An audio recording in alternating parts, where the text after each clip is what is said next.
Alright, so today I want to talk about Control Warrior and a bunch of the different variations you can have on it. Not so much to give an idea of what you should be playing on ladder necessarily, although I think these decks will be fine for certain cases, but more just to enter a broader discussion of archetypes and matchups. And I just think Control Warrior is the type of deck that you can illustrate this point with very well, because you can make tons of different choices with the cards that you're putting into the deck while still maintaining that control archetype. So I want to get into these four lists to kind of demonstrate what I'm talking about. Starting with this list I've built to kind of mimic what you'll see from the Warrior bots online. I don't really know the exact list that they run, but I've played against them so many times, and it looks something like this, right? These are the Warrior bots that are just trying to farm zoo bots as much as possible. Hopefully, once the reporting functionality is added on the 30th here, we'll just be rid of that entirely. But the idea of adding things like Cleave on top of your Whirlwinds, Senjin's Abomination, making sure you've got double Brawl, and you're sacrificing some of your high-end cards. You'll see, no Cairn, no Sylvanas, there's no Gorehowl in here. And I know that there are some different variations on what they put into the list, but you can look at that curve. So much stuff that's just really, really good at dealing with Zoo. And obviously it does very, very well, because these are the bots that tend to make it to Legend, whereas the Zoo bots kind of tend to falter on their way to Legend. So do I recommend you play this in Legend? Well, no, it does terribly actually in other matchups, but you can see that it's able to get a win rate that is very, very good by throwing away your matchups against more control-y decks and catering itself to be anti-aggro, anti-zoo, right? And then if we go to the other side of things, you can take a control approach. Now, this is just something I've kind of thrown together. Again, not necessarily the best reflection. This Ysera could maybe be a Deathwing or something like that. But you'll see some of these warriors that say, okay, I'm less concerned about Whirlwind, Acolyte. Very weak here on 4s, not a big deal, but I just want my high end to be absolutely crazy, right? Dropping Sunwalkers, Cairn Sylvanas, very high end cards. The Black Knight will swing things in your favor, and then you'll just get incredible value. No deck has enough removal to get rid of all of your high end. So you can actually start getting value out of cards like Ysera because they have nothing left to kill it. And you don't even need maximal value out of each and every one of these, because you're going to trade more favorably in something like the mirror matchup, right? You got your single BGH, of course, you've always got your Shield Slam Execute, and you've got the ability to generate a lot of value with your brawls. But what is this going to falter with? Well, this is going to struggle against something like Zoo. It's tougher to stabilize in the early game. It's really the mid game, I think, that's going to struggle a lot here. Weak at the 4-drop spot. And if you don't get those, kind of lucky brawls, yeah, it's going to be pretty difficult to wipe a board that's coming at you very aggressively. But on ladder, there are pockets of the meta where you're just not playing Zoo. You're not playing Face Hunter, things like that.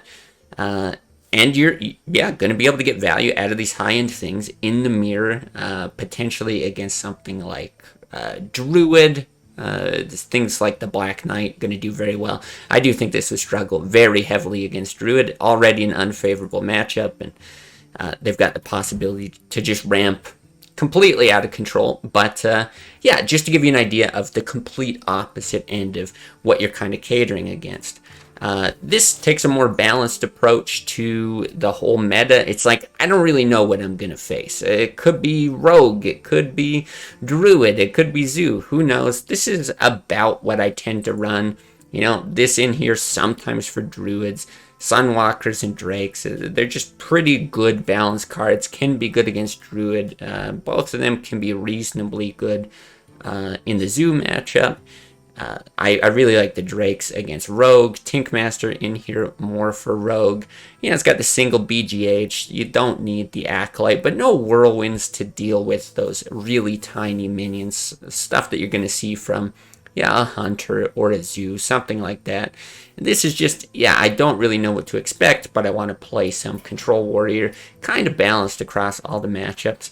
And then finally something that tries to cater itself to improve the Rogue win rate, specifically Miracle Rogue, I guess, while leaving kind of some of the other things behind. So the Whirlwinds in here, more often than not, in the Rogue matchup, you're using them to generate armor with the Armor Smiths, which is why I've got a second Acolyte of Pain in here. Just easier to drop some of those small things with the Whirlwind. You get the card draw, you generate the armor.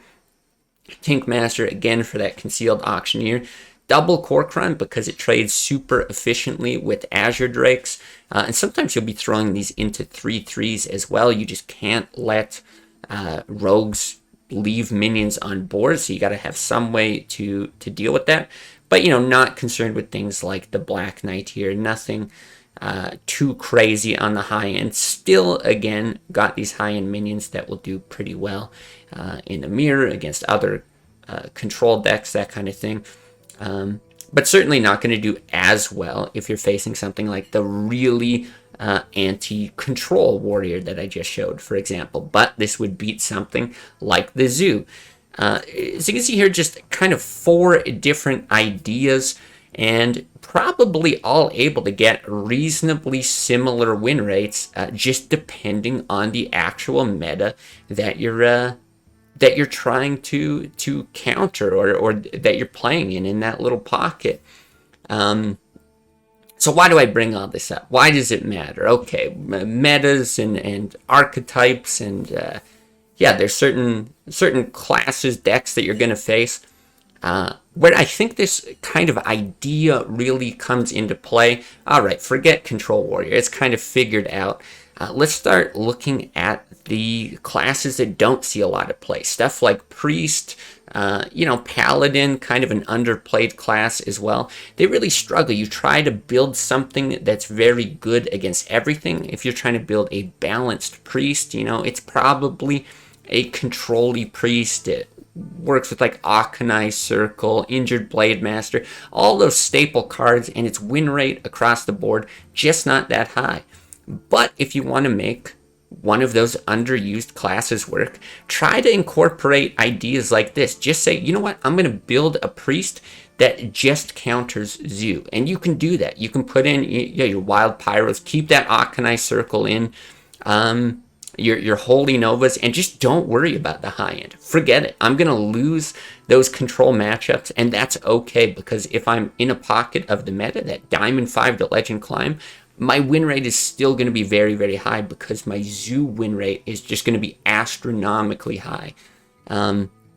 But you can also go the other end. Put in double mind control, Alexstrasza, Ysera, all those crazy things, and just say, you know what, forget it. If I queue up against a Zoo, I'm dead. That's it. I'm done. But if you're not facing a lot of Zoo, again, you'll be just fine. This might seem kind of counterintuitive, I think, to a lot of people, but keep in mind there are decks that do this, not just these kind of warrior archetypes, that are very popular. Freeze Mage, for example, I would say has single-digit win percentage against Control Warrior, yet it's still something you can use on ladder, you can climb very well with, and yeah, don't even bother. A lot of people will just concede if they see a warrior because the win rate is just so astronomically low.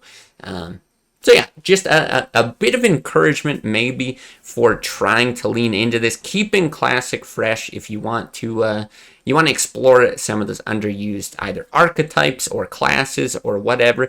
Lean into certain matchups, and I think you'll be very surprised by the overall win rate that you can get with some of these surprisingly underplayed classes.